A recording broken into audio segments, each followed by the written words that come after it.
Money buys tailored suits, private jets, and untouchable arrogance. It cannot, however, buy immunity from karma. This is the true story of a billionaire who weaponized a forgotten language to degrade a humble waitress, oblivious to the fact that he was speaking her native tongue. Friday evenings at Laura, a two-Michelin-starred establishment nestled in the ultra-wealthy enclave of Manhattan's Upper East Side, operated on a frequency of controlled panic. The air was thick with the scent of black truffles, aged burgundy, and the unspoken tension of the city's most powerful people demanding absolute perfection. For Beatrice Gallagher, a 26-year-old waitress working double shifts to keep her mother's staggering medical debts at bay, Laura was a golden cage. The tips were astronomical, but the emotional toll of serving the fiercely entitled was a heavy burden to bear. Beatrice was good at her job because she possessed the one trait the ultra-rich valued above all else in their service staff: invisibility.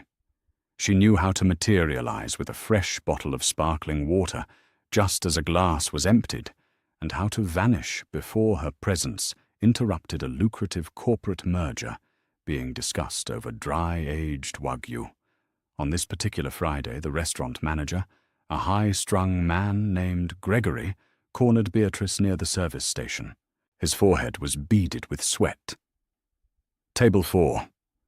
Gregory whispered, his voice trembling slightly. "Preston Harrington?" Beatrice nodded, keeping her expression completely neutral, though her stomach performed a tight, uncomfortable flip. Preston Harrington III was a notorious figure in the New York hospitality scene. Heir to a sprawling, ruthless real estate empire, Preston treated service workers with a cruelty that bordered on sport. He was the kind of man who would send a $200 steak back 3 times just to watch the kitchen scramble, the kind of man who viewed a high restaurant bill not as a purchase of food, but as a purchase of the right to humiliate. Accompanying Preston that evening were his fiancée Camilla Davenport, a woman whose icy demeanor and diamond-encrusted fingers matched her inherited wealth, and Jasper Montgomery, Preston's closest friend and chief financial officer. They swept into the restaurant like a conquering army, completely ignoring the maître d' as they bypassed the waiting area and claimed the most secluded, luxurious leather booth in the dining room. Beatrice approached the table, her posture straight, a crisp white linen towel draped perfectly over her left forearm. "Good evening. Welcome to Laura.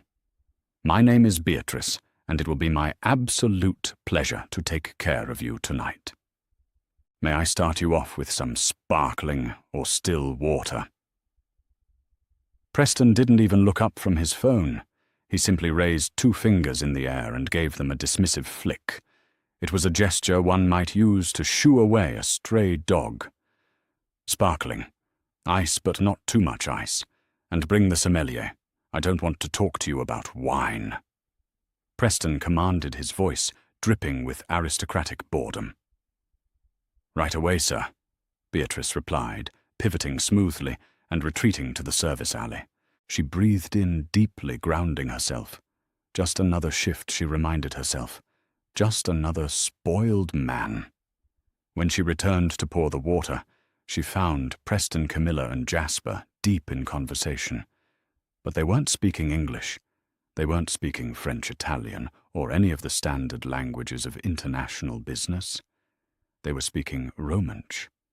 Beatrice's hand, hovering over Camilla's crystal water goblet, froze for a fraction of a second. Romansh is a deeply obscure Romance language spoken by roughly 40,000 people in the isolated alpine valleys of the Swiss canton of Graubünden. It is a dying tongue, a beautiful guttural and melodic language that sounds like a collision between ancient Latin and rough alpine German. It was also the language Beatrice's grandfather, Florin, had spoken to her every single day of her childhood. Florin had emigrated from a tiny village near Saint Moritz in the 1960s, working his fingers to the bone as a carpenter in Queens. He had taught Beatrice Romansh as their special secret, a way to stay connected to a homeland he would never see again. To Beatrice, Romansh was the language of warm hearths, of folk songs sung over hot cocoa, of deep, unconditional familial love. Hearing it slither from the lips of Preston Harrington was jarring. Beatrice kept pouring her face a mask of absolute professional indifference. She listened. "Look at the shoes she's wearing," Preston said in flawless, albeit slightly accented, Romansh. He didn't bother to lower his voice. He leaned back against the plush leather, making direct eye contact with Beatrice as he spoke the alien words. "Scuffed at the toes. You can smell the poverty on her. It's absolutely tragic that places like this let the peasants walk so close to the tables." Camilla let out a high, tinkling laugh that sounded like breaking glass. "Darling, don't be cruel," she replied in the same obscure Swiss dialect. "She's probably trying to save up for a fake Louis Vuitton bag. Give the little ant some grace." "I give grace to things that matter, Camilla," Jasper chimed in, swirling his scotch. "These people are just background noise. They don't hear, they don't see, they just fetch." Beatrice finished pouring the water. Her pulse was thundering in her ears, a violent staccato rhythm against her eardrums. She realized immediately what was happening. Preston and his Ivy League boarding school-educated friends had likely spent their winters skiing in St. Moritz. They had picked up the local dialect, not out of respect for the culture, but to use it as a weaponized secret code. They used it to mock, degrade, and belittle the people serving them, secure in the absolute certainty that no working-class waitress in New York City could ever possibly understand a dying Swiss mountain dialect. They thought they were completely insulated by their wealth and their elite education. They thought she was deaf to their cruelty. Beatrice placed the water pitcher down. She looked Preston directly in the eyes and smiled a warm, radiant, and utterly hollow smile. "I will send the sommelier over immediately, sir. Please let me know if there is anything else you require." She walked away, her spine forged of absolute steel. She was not going to cry. She was not going to break. The shift had just begun, and if Preston Harrington wanted to play a game of secrets, Beatrice was more than ready to let him dig his own grave. As the evening wore on, the dining room of Laura reached a fever pitch of culinary choreography. Waiters darted between tables with silver cloches, and the soft murmur of wealthy patrons provided a steady humming bass line to the clinking of heavy silver cutlery. But at table 4, the atmosphere was toxic. Beatrice moved in and out of their orbit, serving the first course, a delicate seared foie gras with a blackberry reduction. Every time she approached the table, Preston took it as an opportunity to practice his vile brand of Romansh comedy. "Careful, Jasper," Preston said smoothly in the Alpine tongue, watching Beatrice carefully set the Limoges porcelain plates down. "Don't let her breathe on your food. Who knows what kind of public transit diseases she's carrying? Look at her hands, rough as sandpaper. Honestly, Preston, she looks like she hasn't slept in a week. They really should enforce a stricter grooming standard here," Camilla added in, Romansh picking up her fork and inspecting it as if she expected to find dirt on the tines. Beatrice's jaw tightened, but she forced her facial muscles to remain entirely slack. She focused on the mechanical movements of her job. Left side to serve, right side to clear. She retreated to the shadows near the wine cellar, her heart burning with a quiet, furious inferno. Her grandfather's language, the beautiful words he used to tell her stories of snow-capped mountains and alpine ibexes, was being dragged through the mud by people whose souls were bankrupt. But as the main courses approached, the conversation at table 4 shifted from petty insults directed at Beatrice to something much darker and far more dangerous. Beatrice approached the table to pour a vintage Bordeaux They had selected a bottle that cost more than Beatrice's rent for 3 months. As the crimson liquid flowed into the crystal glasses, Preston leaned in closely to Jasper. "The zoning board is entirely in my pocket," Preston murmured in Romansh, taking a sip of the wine and nodding in approval. "That Inspector Davis I wired 50,000 to his offshore account this morning. The harbour development project is greenlit. We start demolishing the low-income housing on the waterfront by next Tuesday." Jasper chuckled a dry, rasping sound. "And the board of directors? What about your father? If he finds out you bypassed the environmental review by bribing a city official, he'll strip you of your shares." "The old man is a dinosaur," Preston scoffed in Romansh, wiping his mouth with the linen napkin. "He's stepping down in 6 months anyway. By the time anyone realizes the soil on that waterfront is toxic, the condos will be built, sold to foreign investors, and we'll be completely insulated. The city will be stuck, holding the bag." Beatrice's hand trembled fractionally. She wasn't just listening to the cruel ramblings of a spoiled billionaire anymore. She was standing a foot away from a confession to a massive federal crime, complete with bribery, real estate fraud, and environmental negligence. Preston was laying out his entire criminal enterprise in a crowded restaurant, completely shielded by his absolute arrogance and a language he believed was his private domain. "And Camilla?" Jasper asked in Romansh, glancing at the woman who was currently entirely focused on her phone. "She still doesn't know about the prenup loophole." Preston smirked, looking at his fiancée with a chilling lack of affection. "She thinks she gets half if I walk away. She doesn't realize my lawyers buried a clause on page 82 that ties her payout to a holding company in the Caymans that I am currently bankrupting. If she ever gets boring, I can drop her, and she'll leave with nothing but the jewelry she's wearing." Beatrice stepped back, taking the empty wine bottle with her. The absolute sociopathy on display was staggering. Preston Harrington was betraying everyone, the city his father, his business partners, and the woman sitting right next to him. She walked back to the kitchen, feeling a strange mix of nausea and profound clarity. But Preston was not finished with her. 10 minutes later, Beatrice was preparing to bring out a side of truffle-infused fingerling potatoes. Through the porthole window of the kitchen door, she watched table 4. Preston was holding up a single dark hair. It clearly belonged to Camilla, whose long brunette locks were draped over the collar of her designer coat. Preston laughed, speaking rapidly in Romansh to his companions. Beatrice read his lips and recognized the harsh consonants of the dialect. "Watch this," Preston said carefully, placing the long hair directly onto the center of his half-eaten, medium-rare ribeye. "I'm bored. Let's have some fun with the peasant.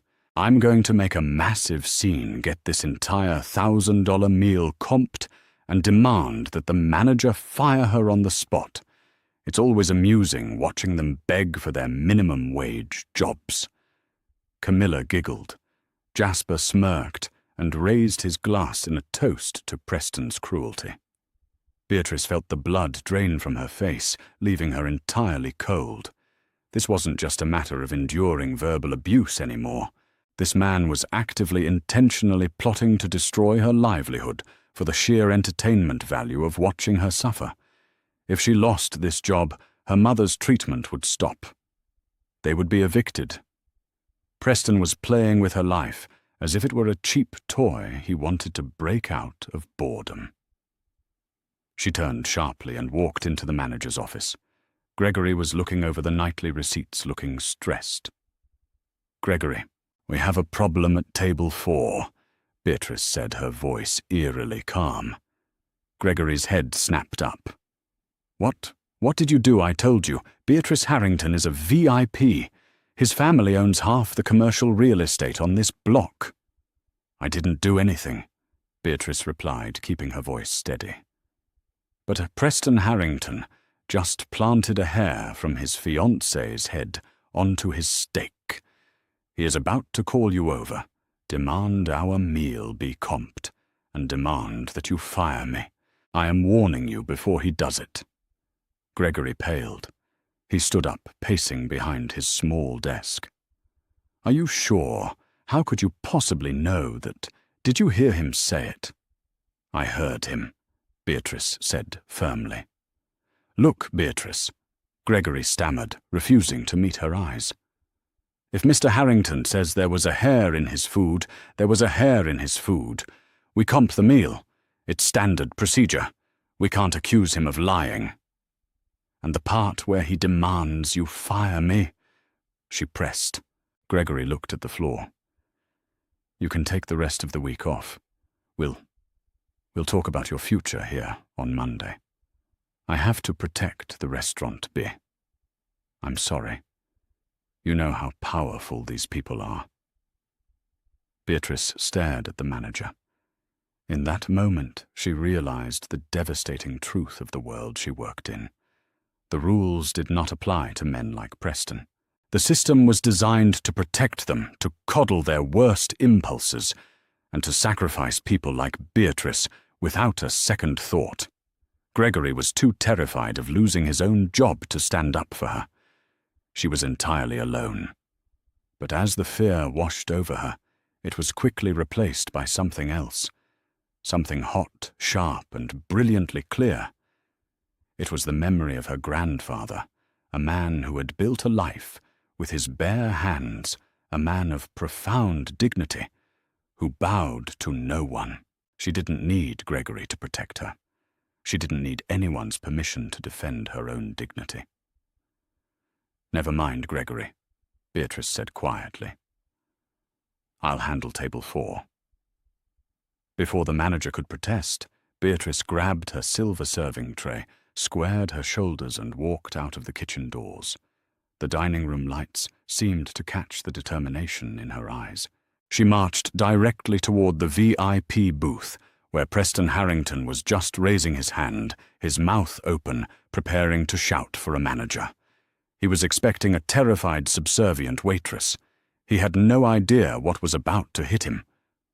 Preston Harrington's right arm was fully extended, his fingers snapping sharply to summon the terrified manager. He had already inhaled deeply, expanding his chest to project his indignation across the hushed, elegant expanse of the dining room. Beatrice intercepted him before a single syllable could leave his mouth. She stepped squarely into his line of sight, placing the silver tray of truffle-infused fingerling potatoes onto the center of the table with a soft, definitive clink. Her movements were unnervingly precise. She did not bow her head. She did not offer the subservient, frightened smile he was anticipating. Instead, she stood perfectly upright, her dark eyes locking onto his with the intensity of a predator assessing a trapped mouse. "Is there an issue with your ribeye, Mr. Harrington?" Beatrice asked in English, her voice calm and remarkably loud. It was loud enough that the wealthy patrons at the adjacent tables paused their conversations, their attention magnetically drawn to the brewing conflict. Preston dropped his hand, his upper lip curling into a sneer. He pointed a manicured finger at the center of his plate. "An issue? Yes, there is an absolute disaster on this plate. Look at this." He barked, his voice dripping with venom. "There is a massive dark hair, tangled right in the center of my Wagyu. This is utterly repulsive. Laura is supposed to have standards, yet they let filth like you handle the food. I want the manager right now, and I want you out of my sight. You are fired." Jasper Montgomery leaned back, crossing his arms with a smug, expectant smirk. Camilla Davenport sighed dramatically, picking up her phone to seemingly distance herself from the unpleasantness of dealing with the lower class. Beatrice looked down at the steak. She looked at the hair. Then she looked at Camilla's long brunette extensions. When Beatrice finally spoke, the air in the restaurant seemed to turn to ice. She did not speak in English. She did not speak in French. She spoke in Romansh. "It is a very beautiful hair, Preston," Beatrice said, her accent flawless, her pronunciation carrying the raw, guttural melody of the Swiss alpine valleys. "But we both know it belongs to Camilla. I watched you pull it from her coat 10 seconds ago and place it on the meat." The effect was instantaneous and catastrophic. Preston's sneer vanished, replaced by an expression of sheer, unadulterated shock. All the blood rushed from his face, leaving his skin the color of old parchment. His jaw dropped. He stared at the woman in the cheap black uniform, his brain violently short-circuiting as it tried to process the impossible reality unfolding before him. Jasper's smug smile slid off his face like wet clay. He choked on his own saliva, coughing into his linen napkin. Camilla's head snapped up from her phone, her perfectly threaded eyebrows shooting toward her hairline. What did you just say?" Preston stammered in English, his voice a pathetic, reedy whisper. He was trembling. The impenetrable armor of his wealth had just been entirely shattered by a single sentence. Beatrice leaned in closer, resting her palms on the edge of the mahogany table. She wasn't finished. She was going to burn his entire world to the ground, and she was going to do it in the language of her grandfather. "I said you are a liar," Beatrice continued her Romansh, slipping into a harsher, more commanding register. "I also said that my shoes may be scuffed, and my hands may be rough, but my soul is not rotting inside my chest like yours." Preston tried to speak, tried to assert his dominance, but his vocal cords refused to cooperate. He was entirely paralyzed by the terror of exposure. Beatrice turned her gaze to Camilla. The heiress looked terrified, realizing that the peasant had understood every cruel joke they had made at her expense all evening. But Beatrice had a much bigger prize in mind than petty revenge for insults. "He does not love you, Camilla," Beatrice said softly, switching flawlessly back to English, so the surrounding tables could hear the poison spilling over. Then, to ensure Preston felt the true agony of his arrogance, she switched back to Romansh for the fatal blow. "Page 82 of your prenuptial agreement. He has tied your entire payout to a Cayman Islands holding company that he is actively bankrupting. If he leaves you, you get absolutely nothing. He bragged about it while I poured your Bordeaux." Camilla gasped, her hands flying to her mouth. She whipped her head around to look at Preston. "Preston, what is she talking about? Is that true?" Preston was hyperventilating his eyes, darting frantically around the room. The adjacent tables were completely silent now, listening intently to the elite soap opera unfolding at table 4. "And as for your little real estate venture," Beatrice whispered in Romansh, leaning directly into Preston's personal space. Her voice was as cold as a St. Moritz winter. "Bribing City Inspector Davis with $50,000 to approve a toxic waterfront site, demolishing low-income housing on poisoned soil. It is a fascinating strategy. I wonder how the Federal Bureau of Investigation will feel about your offshore wire transfers." Jasper stood up abruptly, his chair scraping violently against the hardwood floor. "We are leaving." He panicked, his eyes wide, with the realization that they had just confessed to federal felonies in front of a witness. "Preston, get up right now." But Preston couldn't move. He was staring at Beatrice as if she were a ghost, a demon summoned from the Swiss Alps specifically to destroy him. Who are you?" Preston breathed, completely broken. Beatrice stood up straight, smoothing her apron. "My name is Beatrice Gallagher. My grandfather was Florin from Graubünden. He built this city with his bare hands while your family stole from it." She reached behind her neck and untied the knot of her apron. "And for the record, Preston," Beatrice said in crystal clear English, ensuring every single patron in the dining room heard her final verdict. "You don't have to fire me, because I wouldn't serve a pathetic, corrupt, cowardly little boy like you if my life depended on it." Camilla Davenport didn't wait for Preston.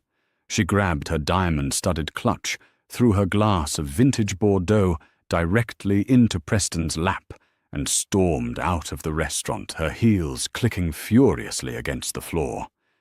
Beatrice tossed her folded apron onto the center of the table, right next to the contaminated Wagyu steak.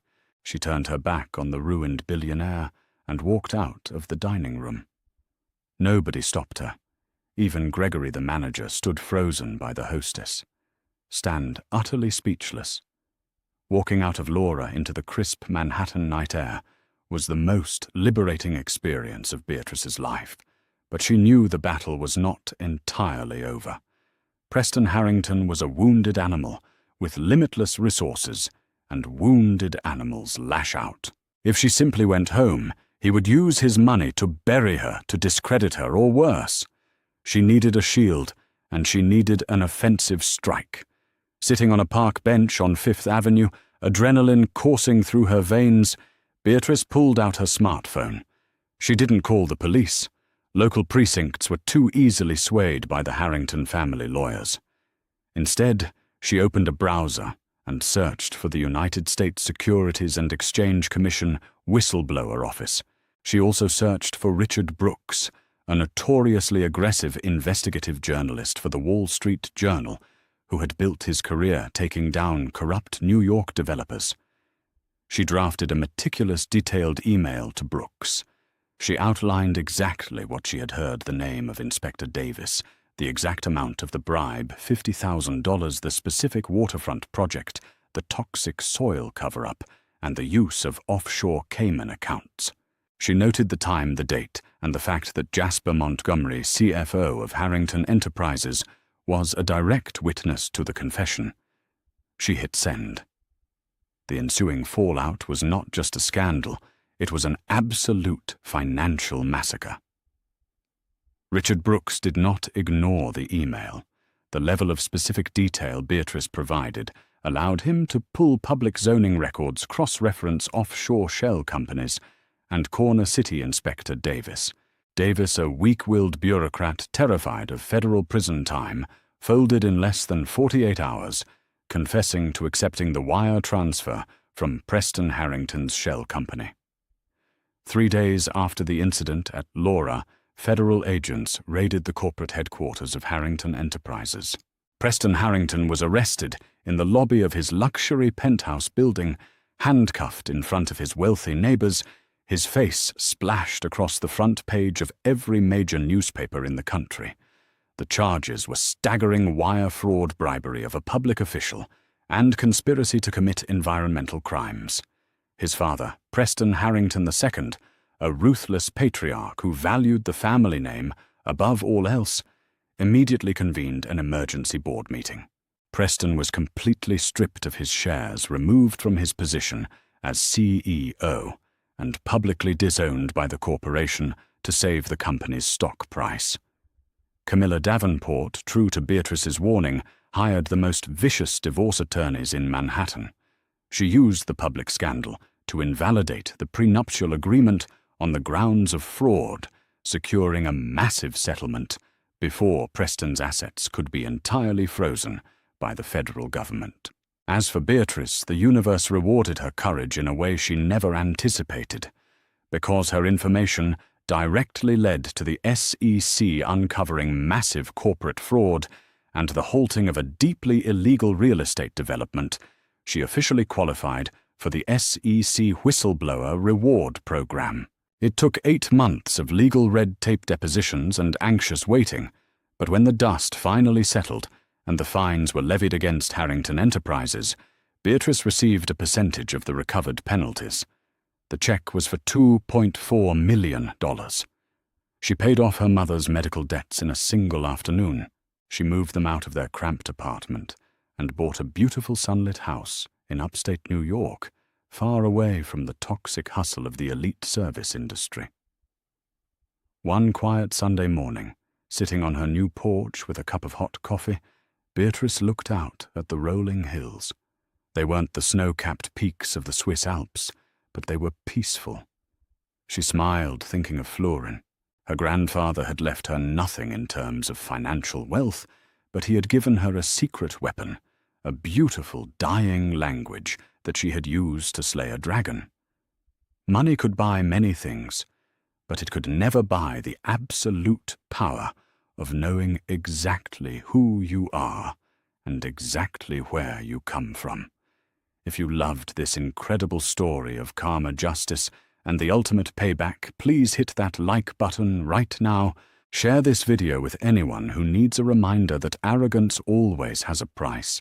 And don't forget to subscribe to our channel for more amazing real-life drama stories every single week.